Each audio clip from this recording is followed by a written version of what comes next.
விஜய் ஜெயிச்சா கண்டிப்பா விஜய் தோத்துட்டா விஜய் 2026 விஜய் ஜெயிச்சா உங்க கடைக்கு வந்து 50 ரூபாய்க்கு நாங்க மீன் சாப்பிட்டுக்கலாம்.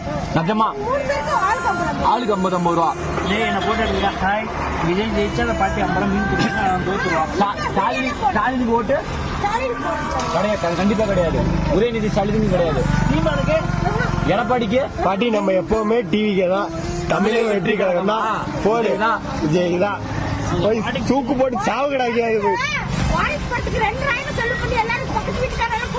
கூட்டு போடு போடு போடு பக்கா விஜய் போடு, பக்கா விஜய் போடு.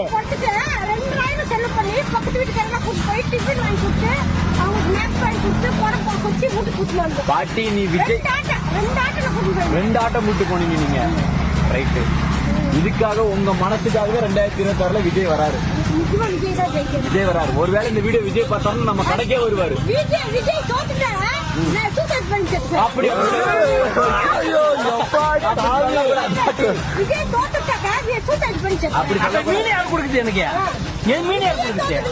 அப்படி சொல்லக்கூடாது பாட்டி. இந்த எலெக்ஷன் அடுத்த எலெக்ஷன் விஜய் ஜெயிச்சிருவாரு. அதான் நம்ம பையன் மாதிரி இருக்காருனால நம்ம அப்படி சொல்லக்கூடாது. இந்த இதுல விட்டோம்னா அடுத்த நம்ம வந்து ஜெயிச்சு வச்சிருவோம். எல்லாருமே இல்ல, தெருவே நம்ம விஜய மாத்துறோம். மாத்தி உதயநிதி சூரியன் இவர் வந்து பாத்தீங்கன்னா படிக்கல, அதனால அறிவு இல்ல, அப்படிதான் இருப்பாரு. அவ்வளவுதான் 50 ரூபா மீன் ஃப்ரீ. பாட்டி விஜய் வந்து தமிழக முதலமைச்சர் கையெழுத்து போடுற அன்னைக்கு நீ எல்லாருக்கும் மீன் ஃப்ரீ கொடுக்குற.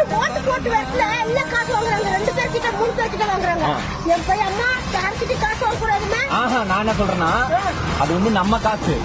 நீங்க வந்து காசை வாங்கிக்கோங்க. 1000 கொடுக்கணும், 2000 கொடுக்கணும், வாங்கிக்கிட்டு விஜய்க்கு போட்டுருங்க.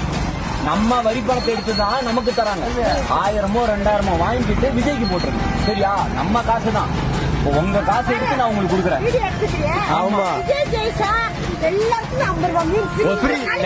ஒசூர் மொத்தமா எல்லாரும் தமிழ்நாட்டுல இருந்து ஒசூர் கிளம்பி வந்துருங்க. பாட்டி கடைக்கு வாங்க. பாட்டி 50 ரூபா மீன் எல்லாரும்.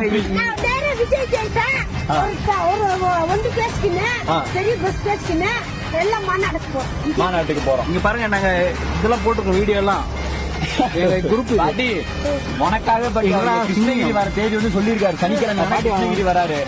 வர அன்னைக்கு நான் வந்து உன்னை கூட்டு போறேன் பாட்டி. விஜய் பார்க்க போறோம், கண்டிப்பா போறோம். 40 வருஷமா வீட்டுக்கு எழுதி கொடுக்குறேன் கவர்மெண்ட்ல.